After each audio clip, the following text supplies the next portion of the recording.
আসসালামু আলাইকুম ভিউয়ার্স, আপনারা সবাই কেমন আছেন? চলে এসেছি আজকে নতুন একটি রেসিপি নিয়ে। কাল রাতের বেঁচে যাওয়া চিকেন কষা দিয়ে আমি আজকে তেহারি বা চিকেন পোলাও বানাবো। তো চলুন এবার শুরু করা যাক। প্রথমে আমি একটা প্রেসার কুকার নিয়ে নেব। তাতে কিছুটা সরষের তেল দেব, আর ফোড়নের জন্য দেব একটা শুকনো লঙ্কা, একটা তেজপাতা, দুটো এলাচ আর একটু দারুচিনি। তারপরে একটু ভালো করে নেড়ে চেড়ে দুটো পেঁয়াজ কুচো করে দিয়ে দেব।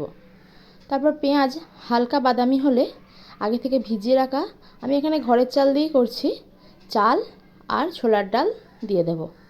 তারপর ভালো করে নাড়ব। ভালো করে নাড়ার পর মশলা দিয়ে দেব, যেমন আদা রসুন বাটা 1 চামচ, 1 চামচ নুন, 1 চামচ হলুদ গুঁড়ো, হাফ চামচ লঙ্কা গুঁড়ো, হাফ চামচ জিরে গুঁড়ো আর হাফ চামচ ধনে গুঁড়ো।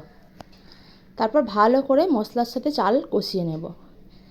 এখানে আগে থেকেই চিকেন কষাটা যেহেতু ছিল, তাই আমি চিকেনটা দেওয়ার সময় যে ভিডিওটা করছি সেটা স্কিপ হয়ে গেছে। এবার যতটা পরিমাণ চাল নিয়েছি তার ডবল জল দিয়ে দেব। এবার ওপর থেকে কিছুটা বিরিয়ানি মশলা আর 1 চামচ গরম মশলা গুঁড়ো ছড়িয়ে দেব। তারপর ভেজে রাখা আলুগুলো দিয়ে দেব। তারপর প্রেসার কুকারের ঢাকনা দিয়ে 3টে থেকে 4টে সিটি হতে দেব। সিটি হয়ে গেলে ঢাকনা খুলে একটু উপর থেকে ধনেপাতা কুচো আর 2 চামচ পরিমাণ ঘি ছড়িয়ে দেব। ঘিটা যেহেতু ফ্রিজে রাখা ছিল তাই এইভাবে জমে গেছে।